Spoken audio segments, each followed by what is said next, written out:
मित्रांनो सकाळचे 6:30 वाजतात आणि आपण लोकांनी राईडला सुरुवातच केलेली आणि जस्ट कल्याण आणि आसनगाव क्रॉस केलं आणि एक प्रॉब्लेम उभा राहिला आहे. हा टॉप बॉक्स आहे आणि हा टॉप रॅक आहे जो त्याला सपोर्ट देतो. तर हा टॉप रॅकचा जो दांडा आहे इथून निघालेला आहे बघा. मित्रांनो थोडा जुगाड लावला आहे, जसं की मी बघताय की हे बंजी कॉर्ड आहे ते थोडंसं मी टायअप केलं इकडून. जसं जसं मित्रांनो हा घाट चढत चाललाय तसं तसं असं वाटतंय ढगांच्या आत जाणारा हा रस्ता. तर hello guys, again welcome back to my YouTube channel Kalpesh Rane vlogs. आणि ह्या नवीन ब्लॉगमध्ये तुमच्या सगळ्यांचं स्वागत आहे. तर अजून एका नवीन राईडला आपण लोक निघालेलो आहोत. जसं की मी तुम्हाला लास्ट ब्लॉगमध्ये म्हटलेलं, लडाखच्या शेवटच्या ब्लॉगमध्ये, जसं आपण महाराष्ट्रात येऊ तसं आपण कुठेतरी सह्याद्रीच्या कुशीत जाऊ. तर आपण डार्क हॉर्स काढलेलं आहे. आज आहे 17 ऑगस्ट आणि आपण लोक आता जातो ओझरच्या गणपतीला. तर ओझरचा गणपती अष्टविनायकमध्ये एक येतो. तर आपण लास्ट टाइम जसं बघितलेलं लडाखला जायच्या आधी पालीच्या बल्लाळेश्वरचा देवाचा आशीर्वाद घेऊन लडाखला गेलेलो. तर आता लडाखहून आल्यानंतर ओझरच्या गणपती बाप्पाला थँक्यू बोलायला चाललेलं आहे. तर मित्रांनो सकाळचे 6:30 वाजतात आणि आपण लोकांनी राईडला सुरुवातच केलेली आणि जस्ट कल्याण आणि आसनगाव क्रॉस केलं आणि एक प्रॉब्लेम उभा राहिला आहे. तर आपला जो टॉप बॉक्स होता जो लडाखला आपण लावून गेलेलो आणि जो टॉप रॅक आहे तर हा टॉप बॉक्स आहे आणि हा टॉप रॅक आहे जो त्याला सपोर्ट देतो. तर हा टॉप रॅकचा जो दांडा आहे इथून निघालेला आहे बघा. तर सकाळ सकाळ मस्तपैकी कामाला लागलेलं आहे. तर आता ऑप्शन तर काय दिसत नाही कारण की सकाळचे 6:30 वाजता कोणता वेल्डिंगवाला तर ओपन नसणार. तर आता मी जुगाड काय लावतो आहे की हे जे बंजी कॉर्ड्स आहेत ते मी थोडं त्याला हुकअप करायचा ट्राय करतो चेसीशी, म्हणजे चेसीला आणि टॉप बॉक्सला पाठीमागून सपोर्ट देतो. म्हणजे मी पुढे शहापूरपर्यंत जाईन आणि शहापूरमध्ये पुढे आपल्याला भेटेल काहीतरी, बघू, लेट्स सी. मित्रांनो थोडा जुगाड लावला आहे, जसं की मी बघताय की हे बंजी कॉर्ड आहे ते थोडंसं मी टायअप केलं इकडून आणि इथे चेसीला बांधलेलं आहे. तर हे जास्त हल्लं नाही पाहिजे, गाडी थोडी स्लो चालवतो. पुढे शहापूरमध्ये बघूया आपल्याला काय ऑप्शन भेटतं. Let's see. आता काय राईडमध्ये काय ना काय होतच असतं. लडाखमध्ये खूप जास्त इम्पॅक्ट आला आहे ह्याच्यावरती, त्यामुळे ते तुटलं आहे आणि वेल्डिंगच तुटली आहे, तुम्ही बघू शकता पूर्णपणे. तर चला बघूया.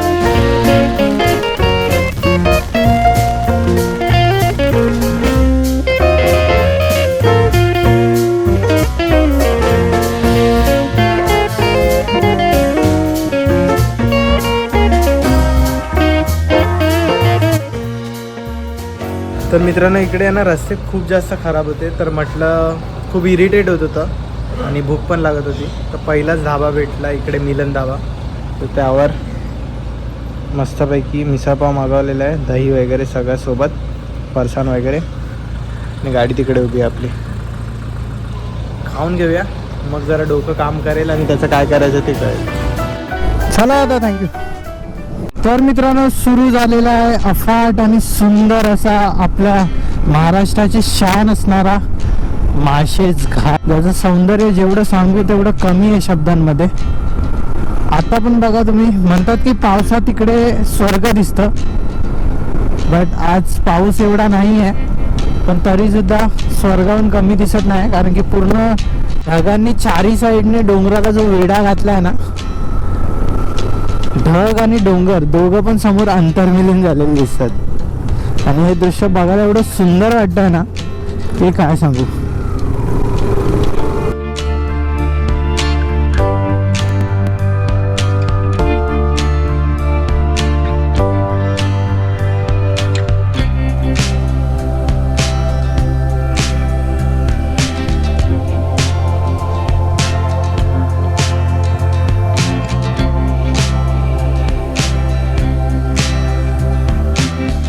जसं जसं मित्रांनो हा घाट चढत चाललाय तसं तसं असं वाटतं ढगांच्या आत जाणारा हा रस्ता असं वाटतं.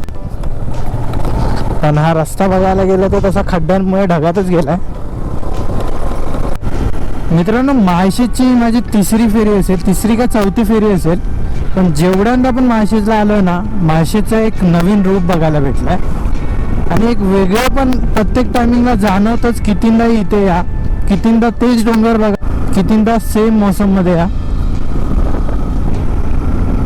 आज आपल्याला थोडासा पाऊस, थंडावा आणि त्याच्यासोबत आता हे उन्हामुळे सगळं एकदम प्रखर दिसतं आणि एकदम सह्याद्रीने पावसाळ्यात नेसलेला जो हा हिरवा शालू आहे ना, रंग असा उठून येतो त्या शालूचा.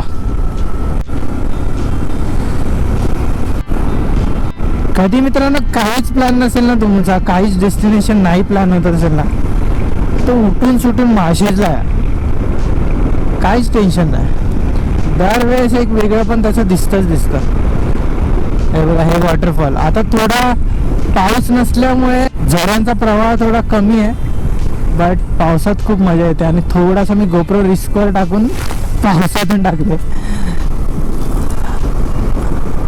मजा आली. मस्त थंड थंड पाणी आहे आणि थंड थंड वातावरण आहे, जरा फ्रेश झालं.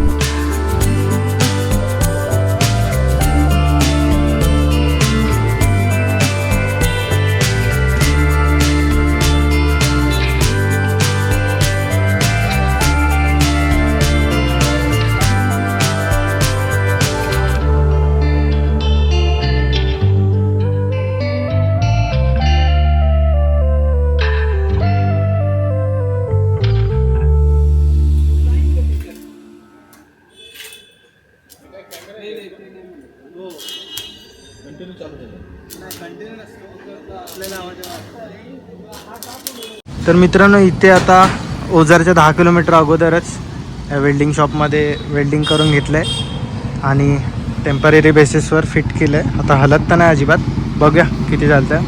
आता पहिलं तर जाऊन गणपतीचं दर्शन करून घेऊया आणि मग पुढचं करूया. चला. तर मित्रांनो, जसं तुम्ही माशेज क्रॉस करता 10-20 किलोमीटर नंतर तुम्हाला हे आळे फाटा येतं आणि आळे फाटावरून तुम्हाला हा राईड घ्यायचा आहे. तुम्ही जाऊ शकता ओझरच्या विघ्नहर्त्याला. विघ्नेश्वर, विघ्नहर्ता, विघ्नहार ॲक्च्युली नाव आहे ओझरमधल्या गणपतीचं. आणि ओझरच्या जवळच पुढे 7 किलोमीटरवर लेण्याद्री गणपती आहे. तर हा पण एक अष्टविनायक मधलाच एक गणपती आहे. आणि लेण्याद्री आज आपला होतो की नाही मुश्किल वाटतं मला, कारण की हे जे बॅकचं झालं आहे त्या हिशोबाने. कारण की लेण्याद्री करायसाठी थोडंसं ट्रेकिंग पण आहे असं तिकडचे लोक सांगत होते. सो बघूया कसं होतं, काय होतं. जर आजच्या दिवसात लेण्याद्री पण झाला तर आपले 3 अष्टविनायकपैकी 3 गणपती होतील. एक झाला आहे पालीचा बल्लाळेश्वर, नंतर हा आता ओझरचा विघ्नहार आणि थर्ड जो होईल लेण्याद्री. लेट्स सी काय होतं. पोचलेलो आहोत आपण मित्रांनो विघ्नहार गणपती ओझरला. आता पार्किंग शोधूया, तुम्हाला दाखवतो पार्किंग कुठे आहे, किती आहे, काय आहे. पुणे शहरालगत असणाऱ्या 5 अष्टविनायकपैकी एक गणपती बाप्पाचं मंदिर म्हणजे ओझरचा विघ्नहार. आज आपण ह्याच मंदिराला भेट द्यायसाठी आलो होतो. ह्या गणपतीचं वैशिष्ट्य म्हणजे पोखरी नदीच्या किनाऱ्यावर असणारं हे ओझर गाव. येथे ऋषीमुनी आणि जनतेला त्रास देणारा राक्षस म्हणजे विघ्नहार गणपतीच्या शरण आला. तिथेच गणपतीचं हे स्वरूप जन्मी आलं, विघ्नहार.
तर मित्रांनो, आतमध्ये दर्शनासाठी गेल्यानंतर गाभाऱ्यात शूटिंग अजिबात अलाउड नव्हती. ऑल ओव्हर मंदिराचा एंट्रन्स आहे. आतमध्ये पूर्णपणे तुमची प्रदक्षिणा होते आणि मग नंतर तुम्ही मंदिरात एंटर करता. सो खूप हे मस्त वाटलं, युनिक वाटलं ह्या मंदिराचं.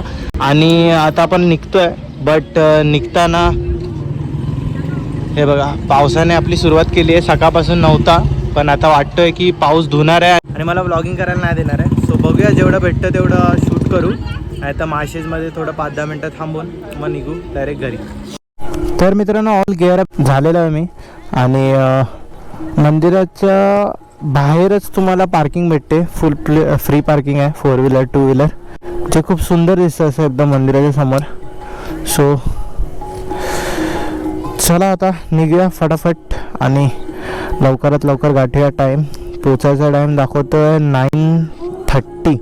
5 hours 7 minutes दाखवत आहे 167 किलोमीटरसाठी. चला बघूया कधी पोचतो. पाऊस आला तर गोप्रो आतमध्ये.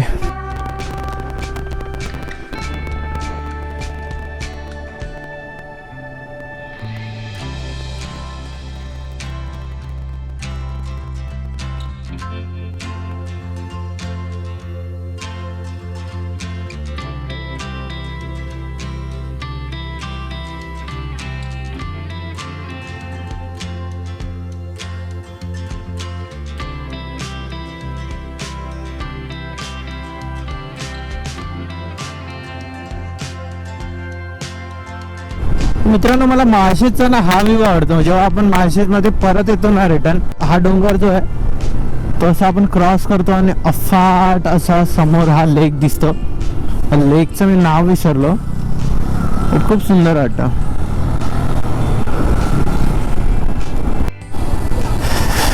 सकाळपेक्षा आता जरा पर्यटक वाढले आहेत आणि पाण्याचा फ्लो पण वाढला आहे. आय थिंक पाऊस पडून गेलाय, पण ते पीक पावसात जे जुलैचा पाऊस असतो ना, त्यात जे माळशेजमध्ये यायची मजा ना, हा हे सगळे रस्ता पूर्ण पॅक असेल गाड्यांनी. माळशेज आणि तामिनी घाट सुंदर. तर मित्रांनो, आता इकडे जो माळशेजचा मेन पॉइंट आहे MTDCने बनवलेला, तिकडे जरा मॅगी वगैरे काहीतरी खातो, कारण की चहा आणि मॅगीची जरा भूक लागली आहे आणि चहाची तलब सुद्धा लागली आहे.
आज मित्रांनो, माहित नाही का, आता 6:30 पावणे 7 होत आले, पण लाईट खूप छान आहे आणि बराच अजून सनलाईट बाकी आहे. सो राईड करायला काय टेन्शन नाही. बस पाऊस नको होते, अजूनपर्यंत तरी नाही आला. ढग तर पूर्ण भरले आहेत आणि ढग जेव्हा डोंगरांना असं पूर्ण घेरा घालतात ना, मस्त वाटतं.